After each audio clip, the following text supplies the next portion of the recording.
Okay, so why do you want to listen to us? A success story on a workshop? I mean, how many workshops have you been to over the years and last month or 2 months? What makes this different is the sense that of the planning group that came together, and more than just a workshop. When the doors were closed and the last person left, we weren't done. We were about trying to pull people together on projects and make for collaborations that would go beyond the workshop. So that's the sense. So for here today, Mike and I are gonna kibitz back and forth here on what we thought was successful. A little bit of a talk show kind of thing, interactive. We've always wanted to do this. Stand-up comedian or just a talk show? Talk show. Talk show, okay, good. Because I wasn't prepared for comedian, because your joke earlier was terrible. Yeah, I know, keep going. So what this will be a bit of interactions back and forth of what we thought about the workshop, and hopefully you listen in, and then we'll come back to you towards the end there. So this first slide here is about the collaboration of the people that were brought together, Mike? Like these. Yeah, it was a really good group, both from Canada, U.S. Again, this was late October last year up in Syracuse. So I'm just gonna. Yeah, I was going to say, well, so we brought the workshop together. We had to have some purpose and goals. You know, good government people, I'm government, academia, we need to get our act together. So we had a purpose, and we had some goals to be set on this thing. And again, I think the big purpose was build relationships with our friends to the north from Canada. At least I made one friend. Yeah. And the idea was we took names too, so that there were collaborations at the end of this event. So it's really exchange information, get to know each other, establish partnerships, and kind of lay the groundwork for projects. And we've heard that multiple times here, like, I got a project over here, one over there, we're not talking to each other, got a data set over there, but it's not used over here for one reason or another. So we were trying to break down those walls, but at an international level, so to speak. And also just review the challenges facing us in agriculture in the Northeast and Eastern Canada, both from an extreme weather standpoint and pest. And really, it was intended to look for opportunities. How can we do a better job of serving those we serve, primarily the farmers in both regions? So with the people making the world go round, the people that we had come and attend, or the folks that were on the planning group, that were a part of this, Oranos consortium from Canada, Agriculture and Agri-Food Canada, WA, and a few of my other folks participated, along with Environment Change Canada, Environment Canada, and of course the University of Cornell. And USDA, I think. USDA, yeah. So it was a great group of people to work with, for sure. Don't you think, Mike? Yes. So with this next, with the people that were invited, and it wasn't an open invitation, because we wanted to manage ourselves so that we could work on some themes and work on who could come to the group. So lots of academia, land-grant universities, I'm going to guess, since I'm not so familiar with them, Mike. Right, mostly. Yeah, yes. Mostly land-grant. So they're doing the extension side. Interesting to bring the industry side, John Deere, Weather Innovations, and McCain Foods. McCain Foods was interesting. I liked what Eric Ritchie had to offer in some of his discussion pieces around how the climate is impacting his bottom line with regards to the onions, and getting two heart onions versus one heart onion. Like, yeah, if you're making onion rings, you want one heart. And now with higher temperatures, they're getting multiple hearts in the Pacific Northwest. It's a big deal for this huge corporation. Bottom line, yeah. So McCain's international. So that was I was interested to hear about that. It was also good to hear from farm organizations. We had Sarah speak yesterday from New Moon, so she was there. So it was a good group. And some of our NGOs that crossed from Canada as well. So with what does this agenda look like then? So, you know, like most workshops, you arrive the night before, go out to dinner, have a couple of beers, and we in Syracuse went to something called Dinosaur Barbecue. And Larry ordered the Tyrannosaurus Rex dinner. It came in a wheelbarrow. But we were impressed. I think we were trying to impress each other how much we could eat. But the point was to build relationship, to get to know each other, that it'd be comfortable. And, you know, once we got together, share knowledge. Again, what are you doing? What are we doing here? Remain focused. We identified 3 themes, and we'll dig into that a little bit later. We had breakout sessions, again, focused on these themes, but how can we collaborate? Let's get it down on paper. And then a lot of discussion on tools. We had about 12 tools in a cafe, kind of rapid presentations. It was amazing to watch faculty when they're limited to one PowerPoint. They did it, but that was part of the process. So it was a good space to be operating in for collaboration. Yeah, a real challenge to do it in 2 minutes for sure.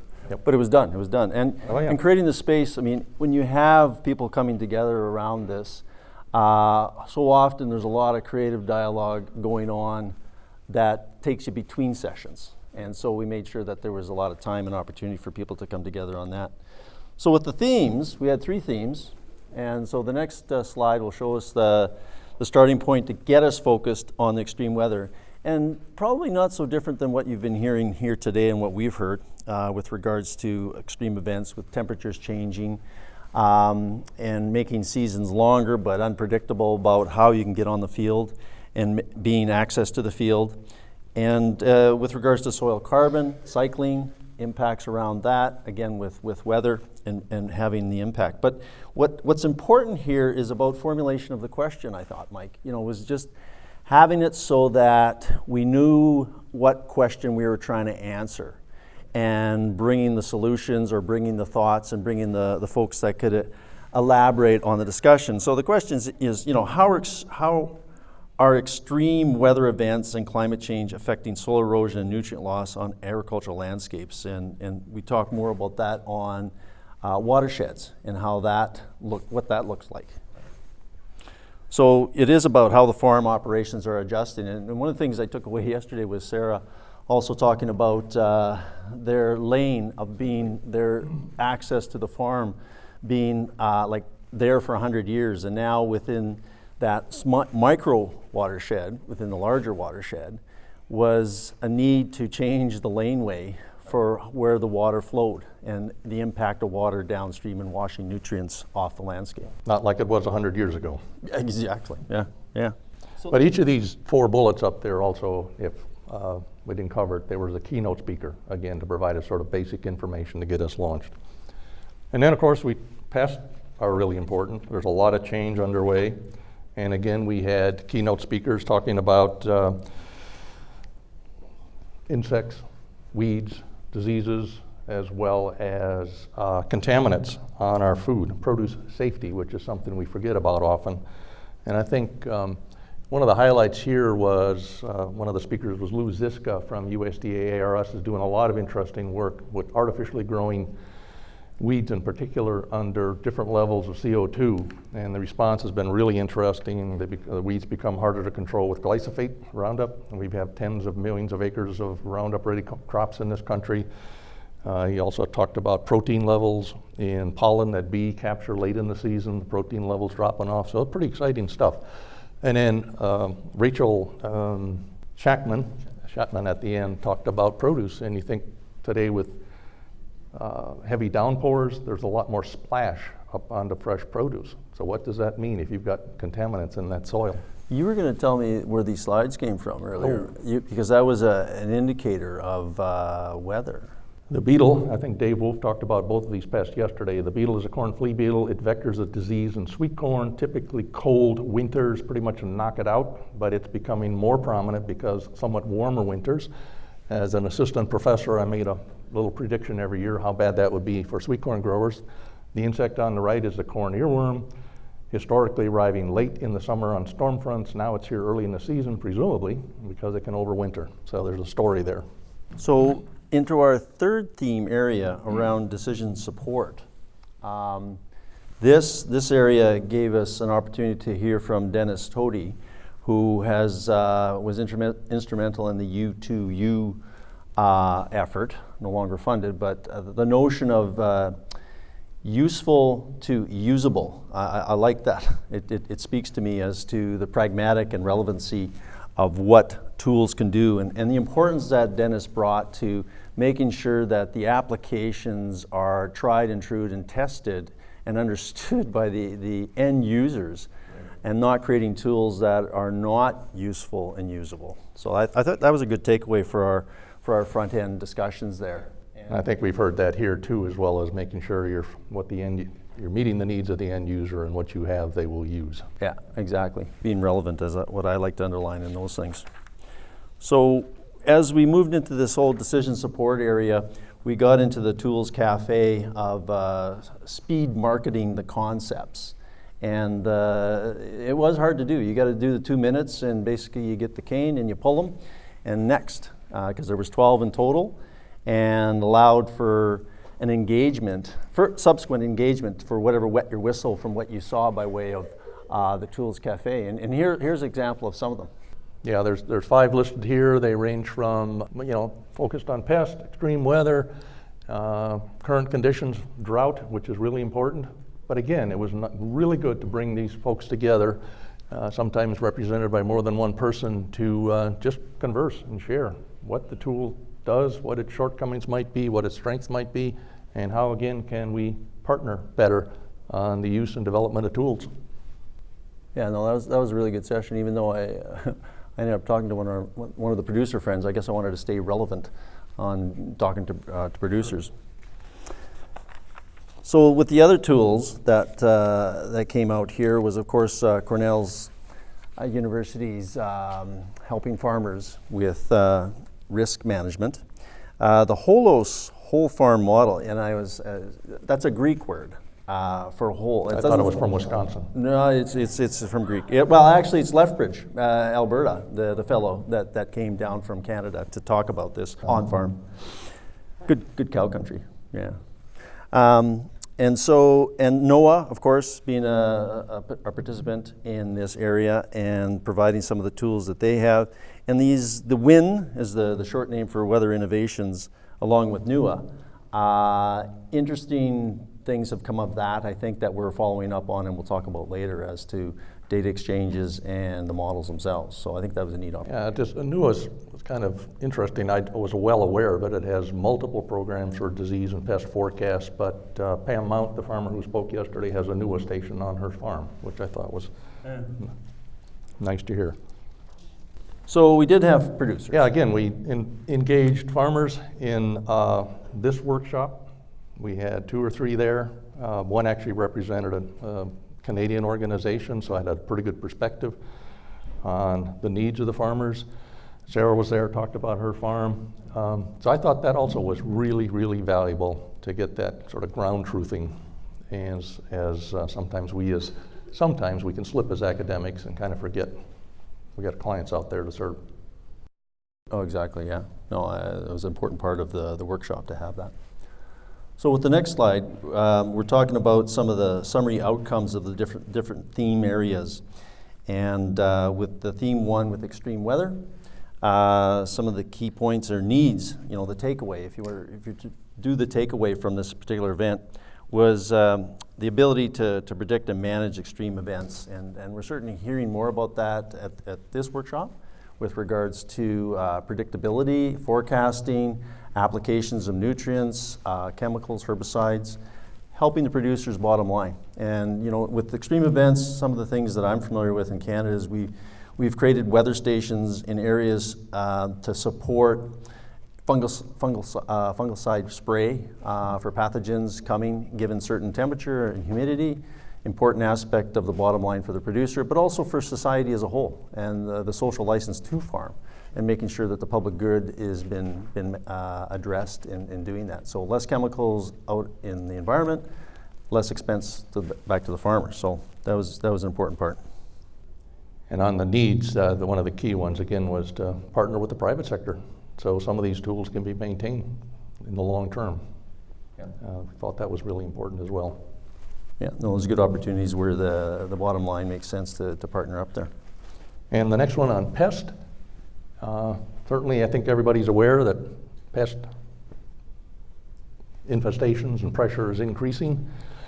We got more humid conditions, so leaf wetness has increased, lends itself to disease spread, the incidence of disease, insects with warmer conditions. You got more generations, they can feed faster, et cetera. So that's getting worse. And the example I often use is, although not focused on agriculture, but certainly important in forestry, is bark beetle infestations out west that have taken out tens of millions of acres. They're actually in New Jersey now, in the pine forest here. It's a big concern, and moving up into the Hudson Valley in New York, and conceivably spread across the beautiful forests of Canada someday. So that's a real example of an insect that's just exploded because of warmer conditions and drier conditions. Well, and it's a heads up, I think, for what we're seeing coming from the south and the southern hubs. As much as my interests in Canada and my colleagues are with the northern 4 hubs of the Northwest, the Northern Pacific, Midwest, and Northeast, the southern hubs have expressed interest in getting in on the dialogue, and certainly we have that interest as pestilence moving from the south to the north, and what could we expect coming into Canada? Yep, and that was clear kind of an outcome. These messages were heard over and over. Oh, and one of the needs here is, again, I guess this is logical, but we need better monitoring tools, better forecast for all of our pests. That just comes, I think it's kind of a natural outcome. Yeah, well, yeah, and I'm glad you mentioned that, because that's on the side of citizens-based science, and having those on the ground and out in the field identifying these things well in advance and bringing that database to the advantages of the producer and the scientist as well. So that information is critical. So with the last theme 3, the outcomes there, and I like to use as a good social scientist myself, as an economist, use the good old adoption diffusion curve here, and I can put some actual numbers to these. In Canada, there was a farm financial survey 2013 that speaks to the innovators, early adopters, late majority, and then the laggards. And if I put numbers in there, Mike, it was actually 17% for the innovators, given the question being, was that how likely were you to adopt given a new practice, process, or technology on your farm? So this is right at farmers across Canada type of thing. So 17%, they're sort of out in front and want to try it and get going because they're innovators. And then 32% wouldn't jump into it until it was well tested. And then 43% into that sort of majority area in Canada would say, I'll do it if I see others doing it, type of thing. So watch by across fence, watch your neighbors, that type of thing. And then the good thing, I think, was the laggards. Well, there's always laggards, but 8%. So at least the innovators were twice the percentage of what the laggards were for Canada anyway. But again, back to our guess to the workshop itself is the point of having these tools and being practical in their development and use for the industry. And I think also we're talking about somebody's livelihood, so trust in the tool and trust in the person that's delivering it to them or bringing it to them is really important. And that was another one of the outcomes of our conversations. Well, I think that's why they cross the fence. Always across the fence and see what the neighbor's doing, and using that as one of their major sources of information for knowledge transfer. Yeah. So now we're to the kind of the heart of our whole conversation at Syracuse, and that was, can we identify some collaborations, some real collaborations? And I thought what was cool is we have about half of the attendees signed on to a collaboration of one sort or another. Some people signed on more than one, but that's, to me, is a pretty good sign. We had half the people put their name down, email address, I'm going to help with this. And we followed up with that. We're kind of nudging people to pick up on that dialogue, but the first was just linking some of the existing capacity we have now across Maine and New England. You know, the tools are there, the people are there. How can we better collaborate just across that sub-region? The other one was pest identification, detection, monitoring, forecasting, and so on. That came across strongly, as well as pest alerts. And this is, you mentioned it earlier, but here's, can we engage 4-H kids, you know, and do something like Cornell, citizen science, get everybody engaged in this as we monitor invasive species moving north into Canada. So a lot of opportunities. I think there was enthusiasm. There was probably more people signed up for this particular one on pests than just about any other one. Well, and both Canadian and American sides contribute to that. And remember, we had about 47 people and about 50-50 of people from Canada and from the States, so it was good. Well, it was slightly more from the U.S., which is the way I wanted it. Well, I know, but you know, the bigger brain set coming from from the north down south, right? You know, so we carry a lot that way. It was 26 and 21. Yeah. Okay. No one's counting, but go ahead. We were doing some statistics on that, but yeah, and bringing people together. So you know, the important part of doing these workshops was the fact that you come with energy, you're there, you're wanting to meet people, you're networking and going hard on that, then you take it back home and you forget, right? Or you don't do the follow-up, and this is what we as a hub are doing to get people engaged and following up. And so the drought Gov one is US, but that's a big interest for us in Canada because of near drought conditions coming up upon us this summer. We don't know yet. The jury's still out with regards to weather. We just got our foot of snow that came about 2 weeks ago. Other than that, we hadn't seen rain and then snow subsequently since June of last year. So this is going to be an important one to follow up on us on Drought Gov. And then, of course, the tools across the border and seeing where we can have that ongoing conversation that I've been listening to yesterday and today about I got a tool, but it's in my geography and it's a tool that everybody can use. And how do you get standardization around these tools coming to bear with regards to what data from what warehouse and what format of language is it in that we can actually share it and pull data in. And I don't want to forget, because I almost did, the opportunity around that grass cast model. Because some of the things that came out of the workshop was sharing of information. Yeah, okay, how are we going to do that? Webinars. Well, let us know about a webinar. Well, one of the webinars that went on yesterday was on grass cast, and this is a model that's out of Colorado State University, where they are doing the forecasting of production on rangeland and forages for the upcoming season based on some early spring indicators. And so we're very interested in knowing about that. We don't have that in Canada in the prairie region. So if we can take that model, use our data sets, small steps in going forward and on the data sharing side of things there.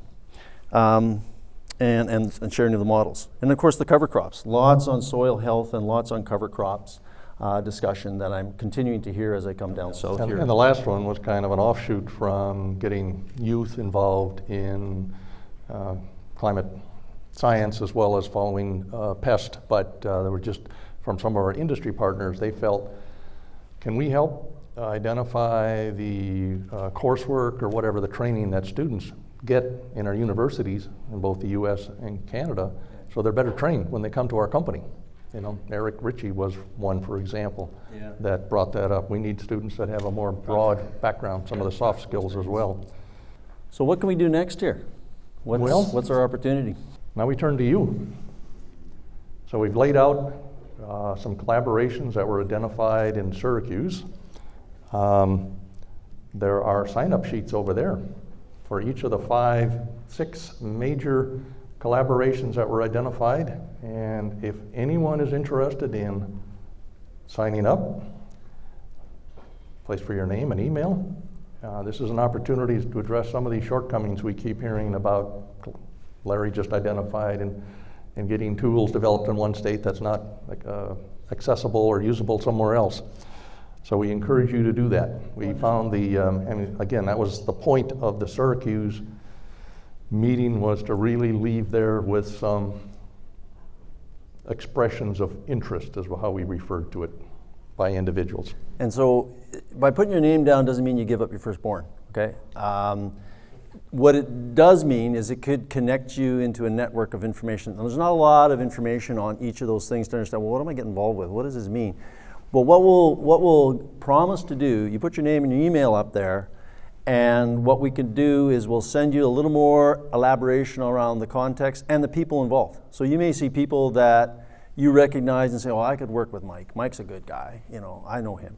So we'll have the context of the title with the names of the people that are working on that type of thing, and see if you want to be a part of something that's going to grow and build and connect on US-Canada relationships there as well.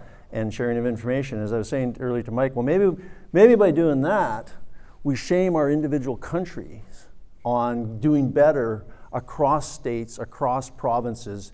If, oh my gosh, in northeastern part of the world, we're doing cross-border, 2 countries sharing of information, shame the rest of the country into doing something I better. think this is borderline international incident, but we'll be careful. That's coming shortly because the bathroom's still locked over there, and yeah, we're getting short on time that way.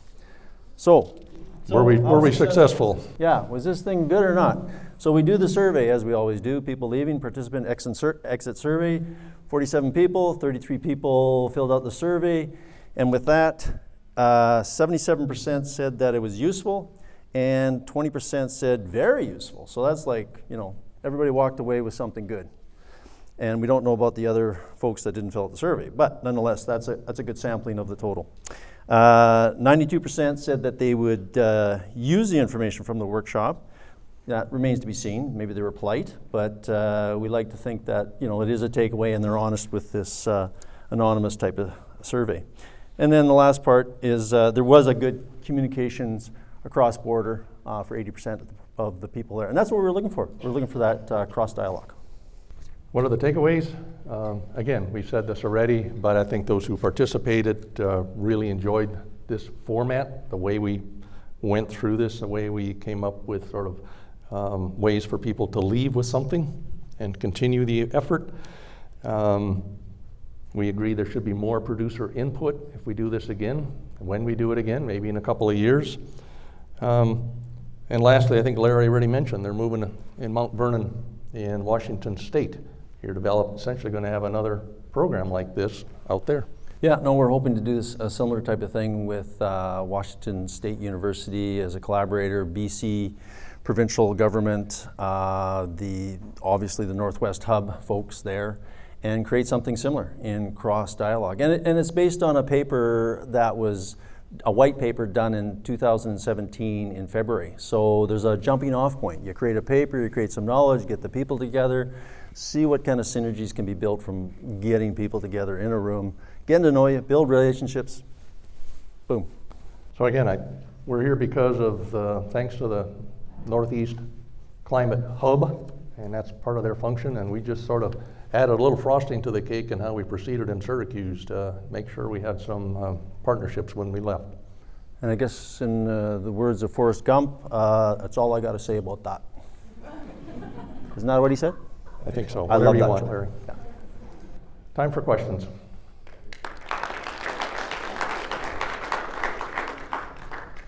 I was curious, because I haven't heard a lot of talk about it, is how we're addressing loss of knowledge and experience with our current farming generation. We've got about 10 years on that before we kind of have this tsunami of farmer loss. And who's going to replace them, and how are you going to strategize delivering information to them? That probably wasn't part of our agenda. You're basically saying as farmers retire and move on. Yeah, you're going to lose your audience. Yep. So who are you going to replace them? Well, even the next generation, in some cases, is not interested. That was beyond the scope of what we talked about. But yeah, that's absolutely. I mean, you can also look at our own university and land grant system. We got a huge transition coming. Who are we going to? Can we fill the positions, and what kind of positions will they be? So are we going to replace them with technology and tools? Great question. Boy, oh boy, that's another one of these wicked problems, right? Wicked problems. And is our technology going to fill gaps in how we accelerate information out and people adopting, and you get a bunch of apps, and I can get on the farm and I can go to town right off the top because. Well, is it technology going to fill a gap there? That's a great question.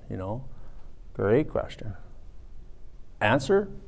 Not in my head. Right now, anyway. But I love the question. I love wicked problems. We heard, through these 2 days, here, a lot about what we're doing, in the U.S. About climate change and agricultural production. But I'm not sure that I know what is being done in Canada. Let me just offer an observation. We did a series of these US-Canada workshops, 2011, 2014. When we did them in Canada, we had to use the term extreme weather, not climate change because of the political environment.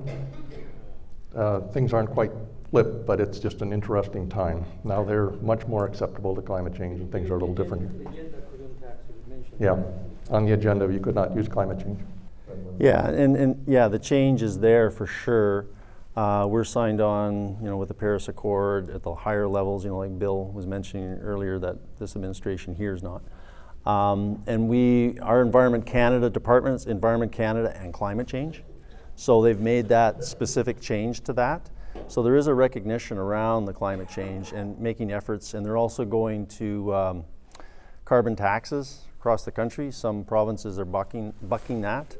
We're looking at other ways of putting a carbon tax in, but the federal government is moving towards a $50 a ton carbon tax on one aspect of that. When it comes down to producers and education on that side, like for our universities, maybe I'm just not as in touch as I am down here with talking to Mike and the hubs more so, but I see, the universities, academia as a strong influence of what's going on in this country with regards to that. In Canada, I know like our Institute for International Sustainable Development have been chasing a lot of work there. So the NGOs, some of the NGOs, Uranus, and the other one that both those attended our conference there. So to answer your question, I guess what's going on in Canada in regards to this, I guess my focus has been trying to bring what I know in forecasting from the people that work in our department, because we're always giving updates on weather forecasts, climate, more and more on weather changes and impact of the upcoming season for our policymakers in Ottawa. There's a lot of information needed for that. I haven't seen a lot of, per se, incentive granting dollars going into farm programs. Yeah, I think a little bit, it's there. I mean, climate change has no respect for geopolitical boundaries. So it's impacting us.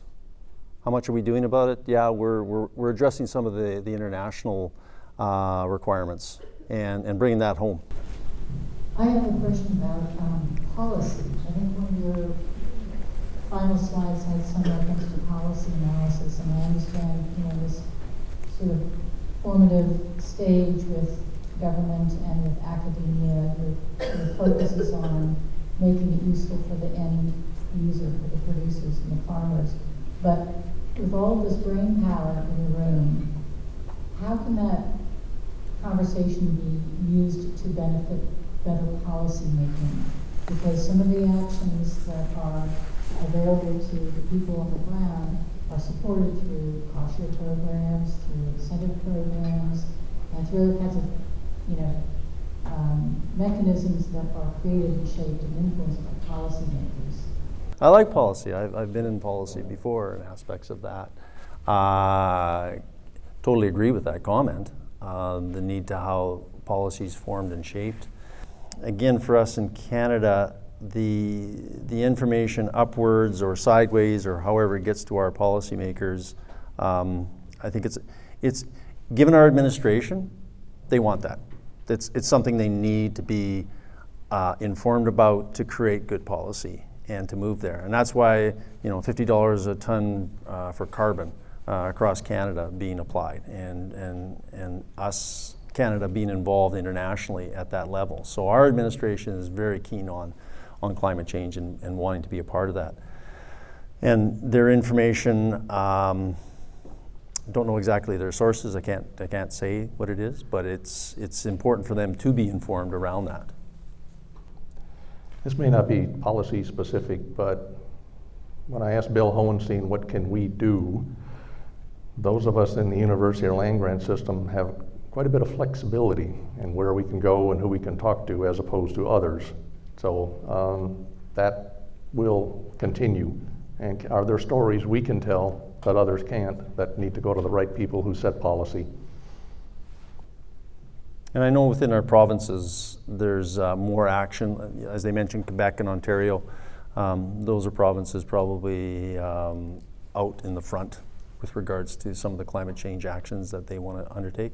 And I think that's what our direction is, like on the carbon credits or carbon pricing, is the money that they pull in for that, the provinces can do whatever they want with it, to create incentives on farm, to do whatever they want with it. It's their money, but you got to do something, is what our federal government is saying.